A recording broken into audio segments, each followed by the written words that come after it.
y los suyos no le recibieron. Mas a todos los que le recibieron, a los que creen en su nombre, les dio potestad de ser hechos hijos de Dios, los cuales no son engendrados de sangre, ni de voluntad de carne, ni de voluntad de varón, sino de Dios.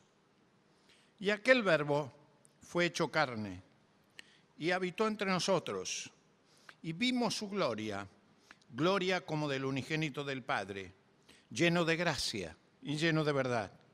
Juan dio testimonio de él y clamó diciendo: este es de quien yo decía, el que viene después de mí es antes de mí, porque era primero que yo. Porque de su plenitud tomamos todos, y gracia sobre gracia.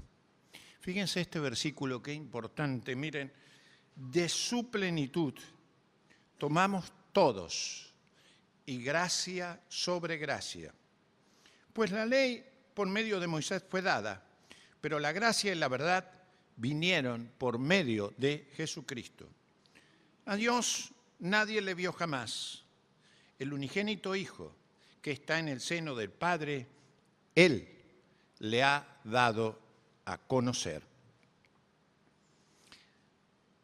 En esta mañana, último domingo del año, y en esta noche, les propongo explorar de qué manera nos vamos a organizar, de qué manera nos vamos a entrenar, como para ser receptores continuos, de manera progresiva, de la vida. ¿De qué manera nos vamos a ocupar de nuestra propia vida? ¿De qué manera usted y yo podamos hacer que nuestra vida tenga un buen tratamiento? Usted es importante para Dios. Cada persona es importante para Dios. Y está tan bien, tan bueno pensar cómo hacer bien a la vida. Cómo traer vida a la vida. Cómo aportar beneficio a la vida por la cual Él vino. Juan afirma que Jesús es vida, no cualquier vida. Él es vida nueva, Él es luz de vida, Él es vida que salva, Él es vida eterna, Él es vida en plenitud. Estos conceptos tan importantes, tan significativos, los más trascendentes de la vida, los plantea Juan ya desde el comienzo de su evangelio y los va desarrollando lentamente en todo el evangelio. Juan afirma además que podemos recibir la vida, pero también afirma que podemos no recibirla. Somos libres.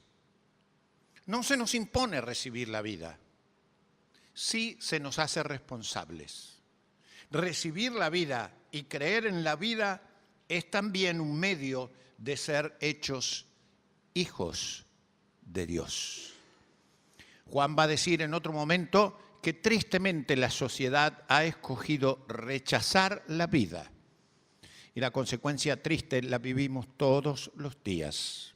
Vivir en oscuridad, vivir a tientas, vivir sin la verdad, vivir lejos de la gracia, vivir sin libertad, no poder escoger caminos más sabios de vida, no poder tener relaciones salutíferas, pacíficas, plenas, vivir luchando contra el egoísmo y contra la torpeza.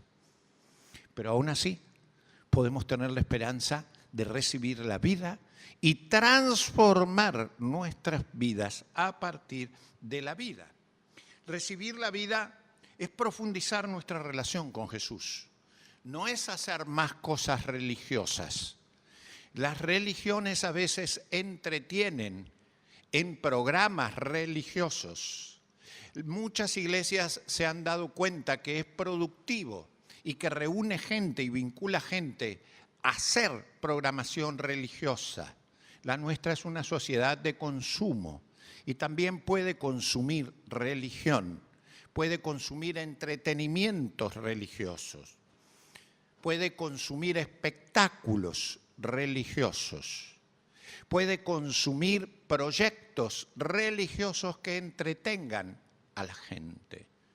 El programa de Juan es diferente, es recibir la vida, no hacer más actividades religiosas, ni pertenecer a iglesias que consuman religión, sino ser parte de un proyecto más fecundo, ser hechos hijos de Dios con propósito de vivir vidas en plenitud. Recibir la vida, decía, es profundizar nuestra relación con Jesús, no hacer cosas, es buscarlo a Él, es aprender de Él, es depender de Jesús, es obedecer a Jesús, es seguir a Jesús, es amarlo a Jesús, es ser en Jesús y que Él sea en nosotros, es vivir en Él y es un proceso que dura toda la vida. Recibir a Jesús es recibir la vida para vivirla en nuestra propia vida aquí y por la eternidad. El programa cristiano no es solamente ocuparnos de adquirir un boleto al cielo. El programa cristiano es empezar a vivir la presencia eterna de Dios aquí al recibir a Jesús en plenitud y desde ahora y por la eternidad. Pero el aquí y el ahora como vida y vida en plenitud interesa y muchísimo al Evangelio. Recibir a Jesús es un proceso continuo de identificación pleno con la vida de Jesús, con esa verdad que es Él, con esos propósitos que Él tiene, con ese vigor que Él produce en nosotros, con esa sabiduría que Él es, con ese amor que Él es, con esa justicia que Él trae en su reino, con esa bondad, y vivir esa vida con todos estos atributos en nuestra casa, en nuestra sociedad, en nuestro mundo, en nuestro tiempo, en nuestro espacio, junto a otros y en este medio donde nos toca vivir su vida, la mía, la nuestra, desde ahora y para siempre. ¿Cómo hacer para vivir esa vida en un mundo que va alejándose de la vida, que escoge otra vida, sin tanta fecundidad y productividad de vida, sin esta libertad, sin esta justicia, sin este amor, sin esta compasión? Esta identificación con Cristo a la cual deseamos llegar a través de una transformación, claro está, de todo nuestro ser, porque no vivimos eso, somos seres pecadores, somos seres que vivimos en la carnalidad, somos seres que tanteamos, no vivimos en plenitud, tanteamos, digo, la luz, pero no la tenemos. Digo, requiere una transformación de nuestro ser y nuestro hacer como quizás el mejor desafío que podemos asumir al comenzar un año. Debiera ser el desafío de siempre, pero siendo que estamos al comienzo de un año, uno puede programarse, proponerse, comprometerse, bajo el poder del Espíritu Santo, a entrenar y a poner en acción nuestra vida para vivir en plenitud. Para vivir en plenitud, con continuidad y con gran alegría lo que Jesús enseña. Jesús enseña lo mejor para vivir la vida. Para vivir la vida con esta calidad que sugiere el Evangelio. De manera que progresivamente nuestros pensamientos, nuestras palabras, nuestras acciones, nuestro carácter sean conformados a la sabiduría, al amor, decía, a la justicia, a la bondad de Jesús. No solamente en algún momento vivir eso, no solamente en el momento cúltico, no solamente en el periodo de estudio de Escuela de Educación Cristiana, no solamente en algún momento en la semana cuando nos convocamos, sino las 24 horas de cada día de toda la vida. Y no solamente en los espacios mal llamados religiosos, sino en todos los espacios de la vida. No existe un lugar para Dios que sea secular. El secularismo ha llevado a la Iglesia a dividirse, a pretender ser espiritual en una especie de lugarcito reducido de creyentes para que después cada creyente viva de cualquier manera igual a todos en lo que llamaría el mundo secular. De tal manera que servir al Señor es casi dejar y abandonar el mundo a la mundanalidad en lugar de permitir y desafiarnos a predicar un evangelio que lleve vida a la vida en todo lugar y en todo lugar, y a permitir que Jesús ejerza su señorío en todos los espacios de la vida. Cuando profundizamos nuestro estudio de Jesús en el evangelio, aprendemos muchas cosas para poder ser la vida que Jesús trae. Les propongo en el día de hoy mirar algunas de esas cosas y desafiarnos a ver si podemos ocuparnos de entrenar nuestras vidas para hacer cierto esto de que la vida abundante se visualiza, se palpa en nuestras palabras, en nuestros pensamientos, en nuestras acciones, en nuestros gestos, en nuestras maneras de priorizar la vida, de priorizar nuestro entorno, de ver cómo llevamos la justicia de Dios al mundo, de ver cómo sanar, de ver cómo trabajar en general. Propongo 6 cosas, a ver cómo nos va. Si usted puede, anótelas, trabájelas. Sería muy lindo que después ustedes las desarrollaran. El día miércoles mis hermanos y mis hermanas en la reunión de oración me ayudaron a visualizar algunos otros aspectos mientras nos preparábamos para el día de hoy. La primera cosa que propongo es esta: recibir la vida identificándonos con Jesús en su búsqueda de santidad. Cuando uno mira a Jesús viviendo todos los días de la semana, ve que Jesús procuraba la santidad que Dios desafía a vivir. Jesús hace muchas cosas, pero una de ellas es una clara demostración de su rechazo de todo aquello que lo alejara de lo bueno que Dios propone, de lo santo que Dios propone, de todo aquello que lo hiciera tropezar y desviar del propósito de Dios. Es interesante cómo Jesús incluso le decía a sus propios discípulos, cuando estos proponían un esquema de vida demasiado humano, no con la amplitud de mira de Jesús, que no hiciera determinadas cosas Jesús, que razonase más como razonamos los seres humanos en lo habitual. Y con cierta dureza, por lo menos a mi gusto, el Señor le dice a Pedro en un momento: me estás siendo estorbo, Pedro. Estás pensando no como Dios quiere, estás pensando como a vos se te ocurre, no como debiera ser, de acuerdo a la voluntad de Dios. Apártate de mí, le dice. ¿Estaré pensando yo, quizás para beneficio mío, no como Dios quiere, sino como Dios quiere que viva la vida de todos los días en esa plenitud? ¿Pensaré yo para mí mismo de forma destructiva sobre mí en lugar de construir vida en plenitud siguiendo su voluntad? Una clara cosa que hace el Señor es aprender a rechazar lo que no sirve. Categóricamente, las tentaciones en el comienzo del Evangelio lo muestran. ¿Se acuerdan de qué manera Él esgrime la palabra del Señor en contra de la forma en que el propio diablo la esgrimía para decir: apártate de mí porque solo al Señor servirás? Pero Jesús no hace solo eso. Jesús hace un esfuerzo por vivir una vida sana, una vida plena, una vida santa que brote, como Él enseñaba, de un corazón transformado.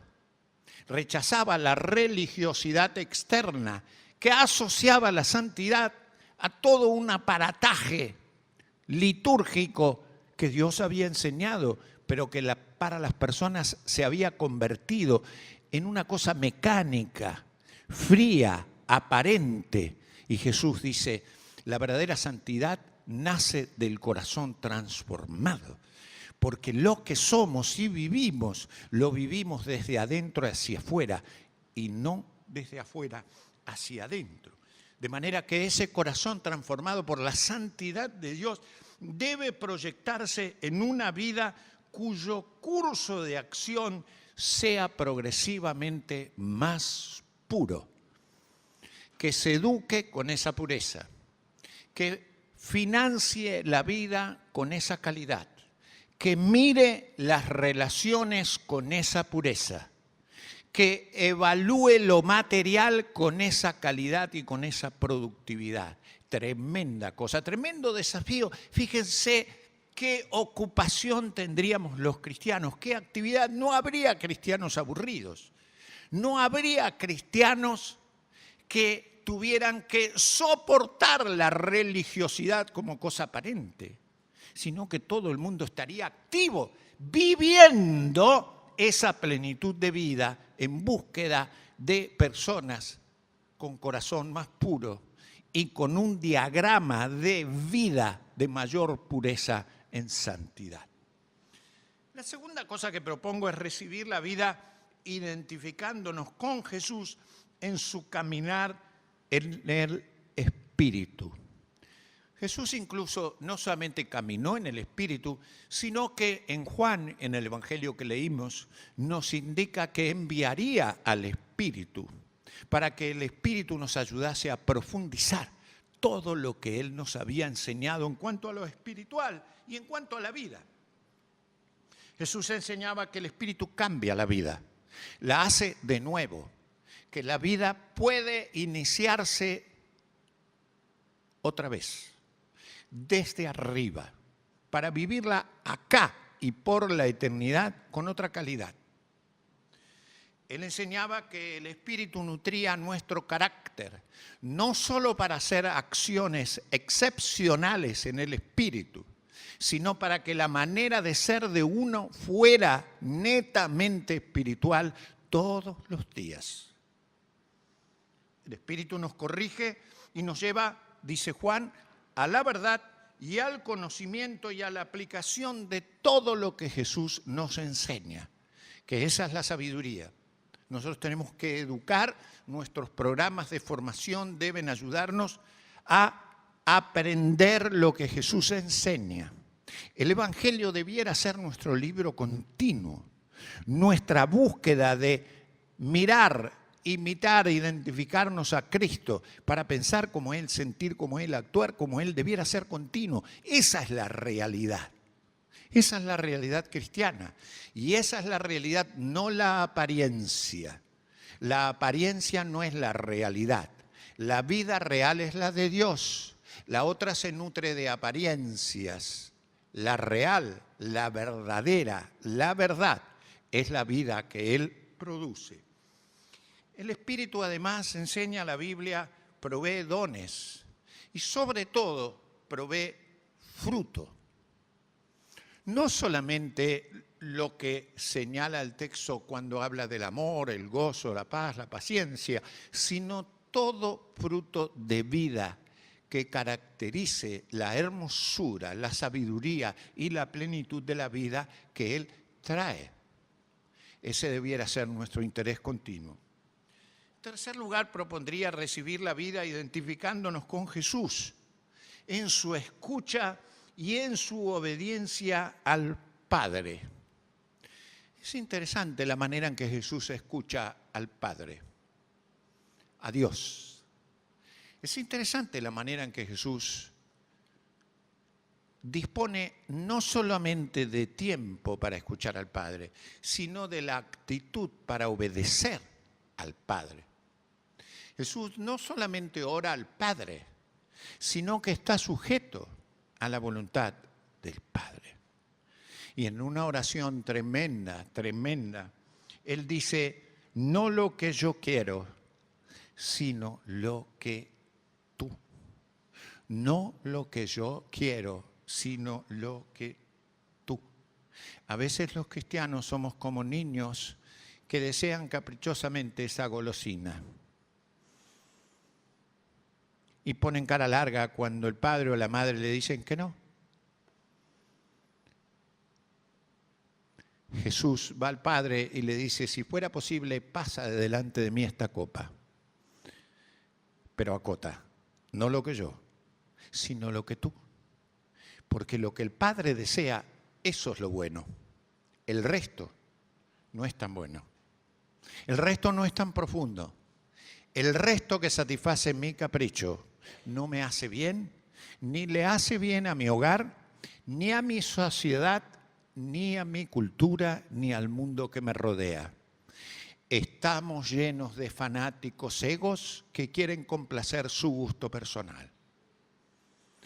Pero no tanto de cristianos maduros que puedan decir con Cristo, no lo que yo, sino lo que tú.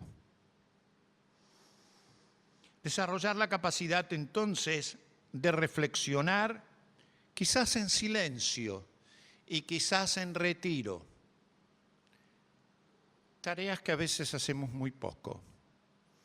Estamos muy llenos de ruidos, donde es difícil escucharnos. Estamos muy llenos de cosas que llevan afuera, no tanto al silencio creativo para escucharlo a Dios en el interior de nuestra mente y de nuestro corazón. ¿Se han dado cuenta cómo todo apunta afuera? A petardos afuera que llamen la atención, a luces que están en las marquesinas, a programas de entretenimiento, de diversión, que en realidad no divierten, sino que comercializan cosas, porque la verdadera diversión nace de un corazón alegre y festivo, transformado por Dios. Eso es lo que produce la verdadera alegría de la vida. La alegría y el pasarla bien es uno de los interiores más hermosos que Dios quiere formar. Dios no está en contra de la alegría, es Dios de alegría, es Dios de fiesta, pero no quiere que se confunda la fiesta con las barbaridades que a veces solemos hacer, confundiendo fiesta de alegría con bloopers, con burlarse de los demás, con consumir. No. Tu vida, nuestra vida vale mucho más que eso, mucho más pleno, mucho más hermosa tu vida que todo eso.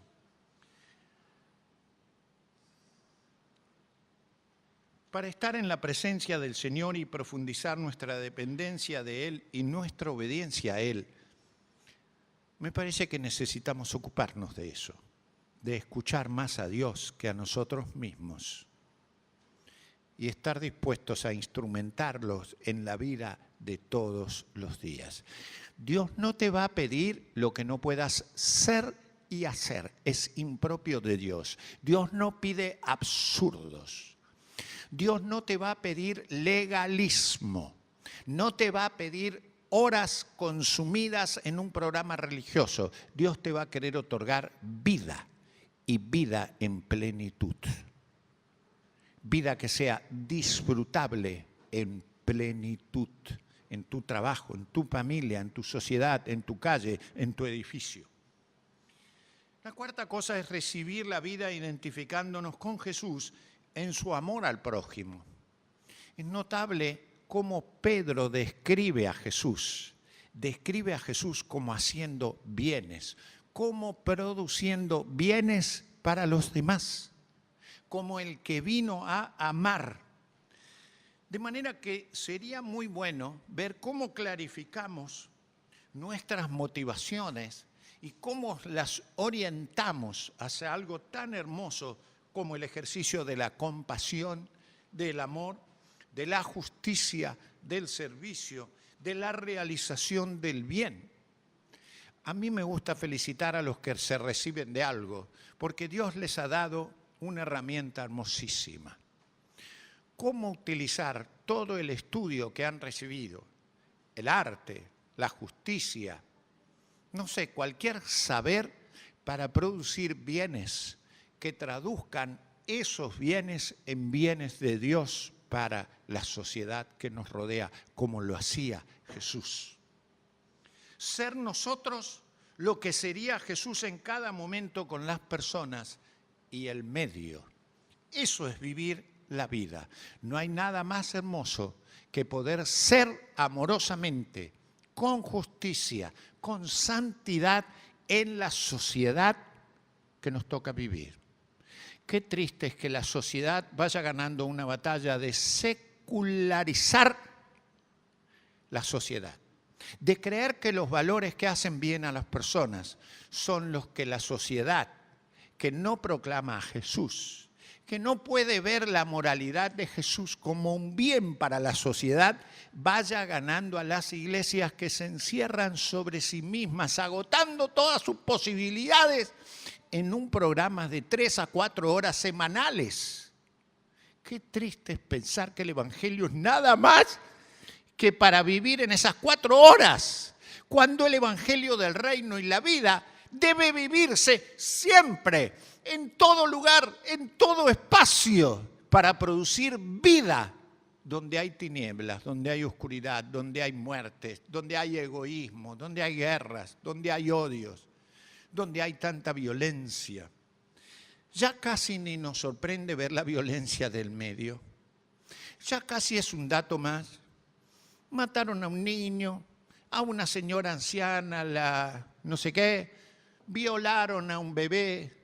¡Oh, qué barbaridad! Tenemos que hacer algo.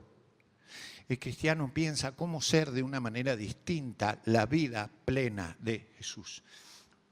Pero, para no hacerlo más largo, agregaría, recibir la vida identificándonos con Jesús en su manera de vivir la plenitud de su reino todos los días, en todas las cosas y en todo lugar. Es difícil encontrar talleres, cursos cristianos que nos enseñen a ver cómo a través de nuestro trabajo mal llamado secular somos sacerdotes de Dios sin dejar, si Dios no te llama, tal trabajo para, creyendo que vas a servir más a Dios, tenés que ser pastor o misionero o misionera. Si Dios no te llama a hacer eso, no es tu tarea hacerlo. Tu tarea es ser y hacer lo que Dios te llama a hacer. Fíjense cuánto bien cristiano haríamos siendo esposos, como Dios quiere, siendo padres, como Dios quiere, siendo abuelos, en mi caso, como Dios quiere, todos los días. Cuánto bendeciríamos al reino, involucrándonos en el comercio como Dios quiere. Imposible suponerlo, porque está tan secularizada y materializada la vida que lo creemos como normal. Ya nos hemos habituado a vivir sin santidad. Ya no creemos posible vivir el cristianismo de la vida en la vida. La queremos encerrar a la vida dentro de 4 paredes eclesiales o en algún espacio en donde oramos, pero el resto ya lo entregamos a la secularidad. Ya no creemos posible vivir el Evangelio en esos espacios. No los culpo a ustedes. Digo, a mí me cuesta articular este mensaje, pero cuando lo empecé a recuperar, créanme que me ha dado un motor de vida fantástico y una recuperación del sentido de misión en el mundo y un volver a creer en la iglesia del Señor, no en nuestra iglesia local en particular, sino en la iglesia del Señor en el mundo. Y aún recuperar el sentido de misión en la sociedad, recuperar la esperanza, la alegría por la cual vivir, no materializarme. Lo material es tan importante que puede ser una herramienta de Dios. No estoy diciendo lo contrario. Lo que estoy diciendo es que esa materialidad sea guiada por la vida que trae Jesús.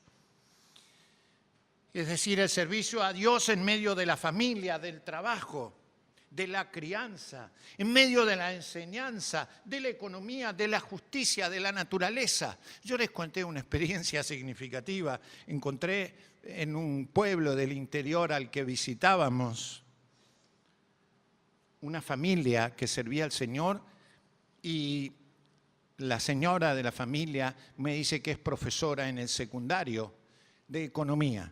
No sé qué materia, cómo se llama la materia esta, pero enseñaba algo así como economía. Uy, le digo, qué espacio tan lindo para ser testigo del reino. Ay, no, pastor, me dice, nada tan alejado. ¿Qué enseñanza está proveyendo aquella congregación que le hace creer a una docente que enseña economía en la escuela secundaria que la enseñanza de la economía en la escuela secundaria no es un espacio para ser ministro de Dios? Imagínense, perdemos el espacio de una economía que de alguna manera sea guiada por los valores del reino, con toda su justicia. ¡Qué evangelio tan mal descrito! Jesús habla de lo económico a cada paso. Habla del poder que ejerce el dinero, de cómo seduce, de cómo nos mete trampas, de cómo nos hace vivir lejos del reino. En cambio, qué bendición puede ser. En el nombre del Señor. ¿Se entiende la diferencia de vivir la vida en esta plenitud? Por último, recibir la vida identificándonos con Jesús en su dependencia de la palabra de Dios y en su tarea de anunciar las buenas nuevas del reino. Cuando vivimos bajo la enseñanza de la palabra, la misma palabra nos corrige, la misma palabra nos alienta, la misma palabra produce sabiduría. Tendríamos que ir siendo más sabios cada día. Más sabios en el sentido mejor del término posible. Aprendiendo a vivir con la sabiduría que produce el contenido de la palabra de Dios. Pero también a proclamar el evangelio que es poder de Dios. San Pablo decía, no me avergüenzo del evangelio. No me avergüenzo del evangelio porque el evangelio es poder de Dios para salvación. No yo, el evangelio. No usted, el evangelio. No nuestra iglesia, el evangelio. Es poder de Dios para salvación de todo aquel que cree. ¿Es posible vivir esto? Sí, claro. El primer enemigo que tenemos somos nosotros mismos. Pero San Pablo dice que todo lo que hacéis, sea de palabra o de hecho, sea hecho en el nombre del Señor Jesús, dando gracias a Dios por eso. Les desafío en el 2019 a entrenar, a preparar, a ejercitar la hermosura de su vida. Usted es lo más valioso que Dios ha hecho. Eso enseña la palabra de Dios. No un objeto. Usted, persona, usted vale para Dios. Usted forma parte del proyecto de Dios. Esto no es demagogia, esta es la realidad. Usted es posible receptor de la vida eterna para ser vivida desde aquí y en más. De manera que una cosa hermosa que puedo hacer, que podemos hacer, cierro, es priorizar nuestro vínculo con Jesús. Al priorizar nuestro vínculo con Él nos conducirá a orientar y a vivir, como dice Colosenses que leí, todo lo que somos y hacemos con su vida. El resultado de hacerlo es vivir una vida más trinitaria céntrica, que reciba el amor de Dios, la gracia de Jesús, la comunión del Espíritu Santo, para que esta fuerza real de la Trinidad transforme nuestra vida, no para separar lo secular de lo espiritual o disociar la eternidad y la cotidianidad o a tener una visión mundana contra una visión del reino, sino para ser en esta vida y por la eternidad la vida plena que Jesús quiere de tu hermosura de vida. ¿Requiere esfuerzo? Sí. El esfuerzo no está en contra de la gracia. La gracia es lo que Dios hace que yo no puedo hacer. Pero nunca es que Dios haga lo que yo debo comprometerme a hacer. El esfuerzo por vivir una vida cristiana más plenamente viva es tarea mía, es tarea tuya, es tarea nuestra. ¿Por qué? porque Él te ha hecho con el propósito de vivir vida y vida en abundancia, y que sumado a Él de tu interior corran ríos de agua viva, desde hoy y para siempre. Feliz año nuevo, hermana. Feliz año nuevo, hermano. Que la vida brote como una catarata de tu interior. Y la vida es Jesús, vivida con esta intensidad. Que así suceda en tu persona preciosa, en tu familia y en el lugar donde estás. ¿Amén? No están muy convencidos, ¿eh? No por el amén.